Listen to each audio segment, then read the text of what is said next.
Hello and welcome to our Year with the Ears, our daily vlog where we relive our year living in the Walt Disney World resorts in 2019. Today is day 15.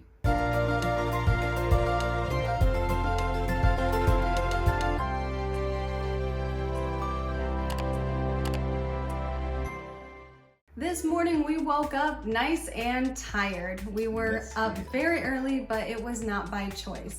So as Robert mentioned yesterday, we were in Bungalow 20, which means we were next to the ferry boat.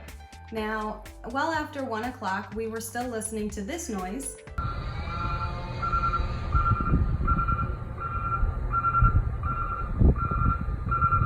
Which, as you can tell, was very noisy to listen to all night long, so we did not sleep much.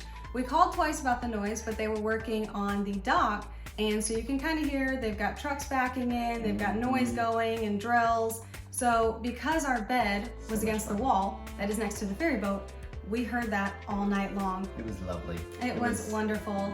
Wonderful and is then, not the word I would use. No, not the right adjective? Probably not. Yeah, so we were up most of the night listening to that, trying to go to sleep and putting the white noise on, but none of it was covering that noise. Yeah. And then the boats started running because they had the early morning magic at Magic Kingdom. So they started running about 6:30. So at this point, we just decided to get up because we were awake, we weren't sleeping. Between the construction, the ferry boat horns going off every time it left the dock or it came into the dock, sleep was a hopeless cause at that point. So we had to just get up and get the day started. Yep, so we got ready for the day, just got a really slow start, I should say. We were so tired that we just slowly were moving. And Robert had to be up anyway because he did have a call that morning. So we got up, had breakfast because we have a full kitchen. So we made some eggs and bacon, just very simple breakfast, and just sat out on the dock and enjoyed our pretty view of Magic Kingdom. Yeah, well, except for when the ferry boat would come by and it would, be like this.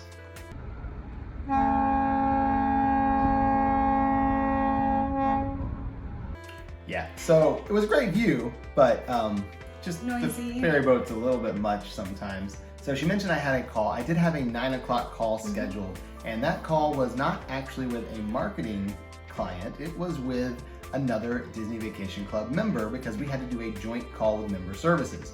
I was very excited about this because I had been looking since late in 2018 for a transfer of points. Now, let me take a step back and just really briefly touch on Disney Vacation Club. If you're looking for more information on it, we've got other videos that we're working on the channel here in a series that you can go watch, but kind of the overview is Disney Vacation Club is a timeshare, and instead of using dollars to book your rooms, you use points, which of course you purchase with dollars when you join the timeshare, and those rooms have different point values throughout the year. Well, the Bungalow was one of the most expensive rooms we would stay in all year as far as points. In January, the low season, it was 115 points a night. Now we got really lucky, got some last minute points for $11 a point to stay in the Bungalow, which was awesome because we booked it like a week before. But I wanted to not rent points from another owner and pay like $11 a point. I wanted to transfer points from another owner. The reason I wanted to do that is if I do a transfer, all those points are in my account. So I can call member services as soon as I find availability. Maybe it's a hard to find room like Beach Club or Bay Lake Tower in a studio over like a holiday weekend or something.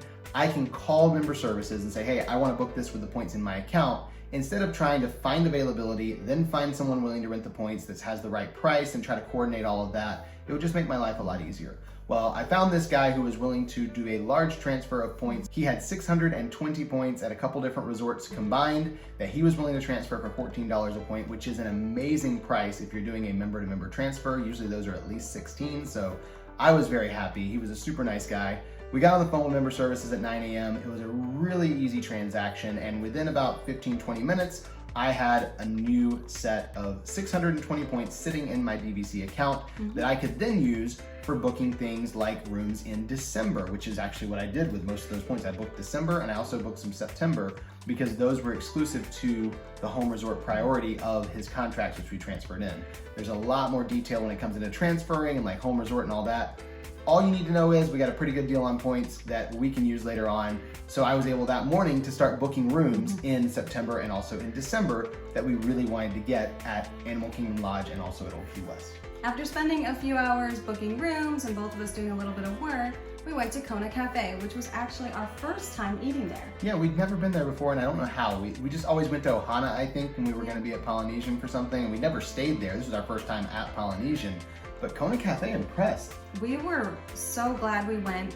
Yeah. I don't even know, like you said, why we hadn't gone. It just was one of those things we hadn't really thought about or gone to, and everyone says go for breakfast, but we actually went for lunch. We really had no idea how good this was going to be. When we first got there, they brought the rolls and butter to the table. I was like, oh, okay. What we didn't know is that these were pineapple rolls with honey macadamia nut butter. They were delicious. So oh good. my goodness. Yeah, I got seconds on the rolls.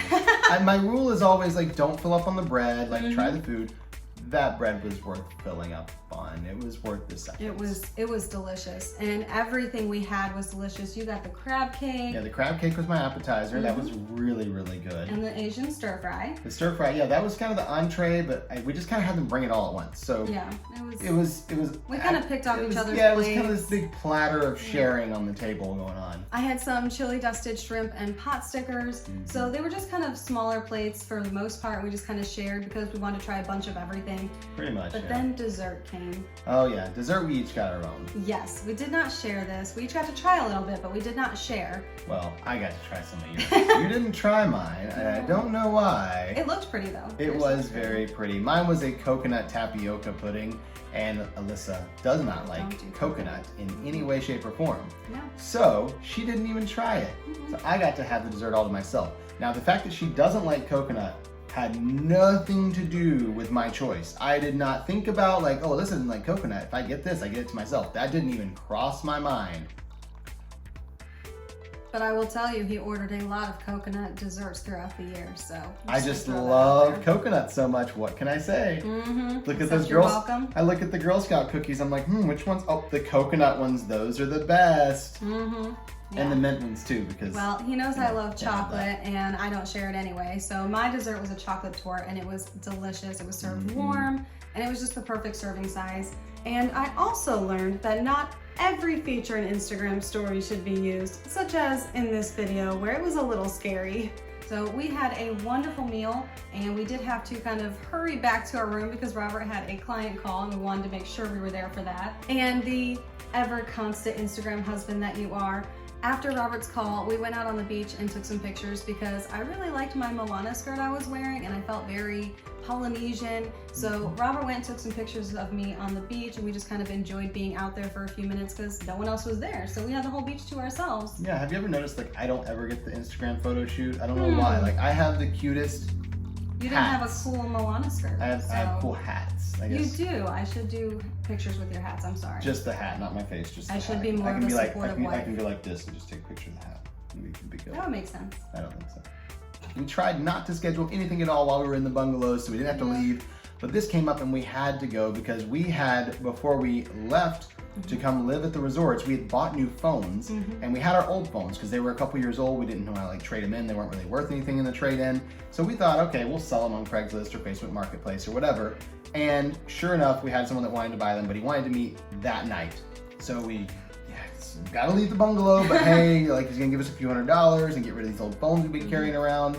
It's probably worth doing. So we hopped in the car and drove over to the mall area where we were gonna meet him, and he checked out the phones, made sure they worked and all that, and we sold the phones, which was really a huge blessing because we were just kind of like, when are we gonna finally sell these things? They've been sitting in our bag, and it was nice to just get that out of the way and not have to deal with it. And we actually used the cash from that transaction as our tip money for Bell Services from there on out. So for the next few months, that's just what we had on hand. And so we would tip Bell Services with the cash we got from that. So it was nice we didn't have to go and get more cash from the bank because we were already running low with what we had brought with us. So we hurried back to the room to try to make it in time for fireworks, but with the 8 o'clock fireworks time, we just couldn't quite make it. Now, thankfully, our friends that were staying with us were there. They got to see the fireworks and they loved it. We got there though in time to see the electric water pageant, which was also very enjoyable from our balcony on the bungalow, which is really cool. And then we came back inside and Alyssa made a heartbreaking discovery. I did. So at this point, we've been enjoying the bungalows, and again, we're just there. And so I decided to start looking at some of the paperwork we were given and some booklets that were in the room. We just didn't take time to look at them before. And that's when I found that room service would bring you the entire platter from Ohana dinner to your room. So we literally could have had Ohana dinner in our room. We had no idea, and I was heartbroken that it was the final night, and at this point it's like 8:30, 9 o'clock. So Yeah. it's too late to order it. And so that was the only thing we were sad we missed out on in the bungalow, because that would have been the perfect night. Dinner from Ohana, watching the fireworks, yeah. like that would have been the ultimate. So if we It is. ever stay in the bungalows again, that would happen, because you don't have to get a reservation. You don't have to order 2 meals. We could share one.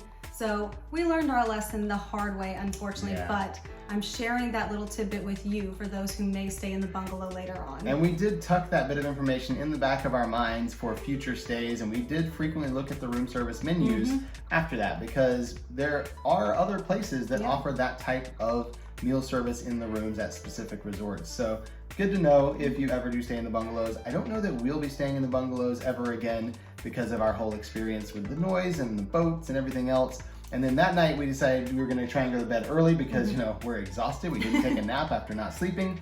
So we get ready to go to bed about 10 o'clock and no noise. They're not doing construction on the dock. The boats are silent because, you know, the park's already closed at 8 o'clock. So we went to bed and we were actually able to go to sleep, which was a huge blessing, and not something that you would really think is gonna be a big deal, staying in the bungalow all by yourself without shared walls, but there we were. So that was the end of our second day there in the bungalows, and tomorrow we're gonna be checking out and heading to another new room that we are very excited about, bringing our friends along with us as well. So we will see you tomorrow For our Year with the Ears.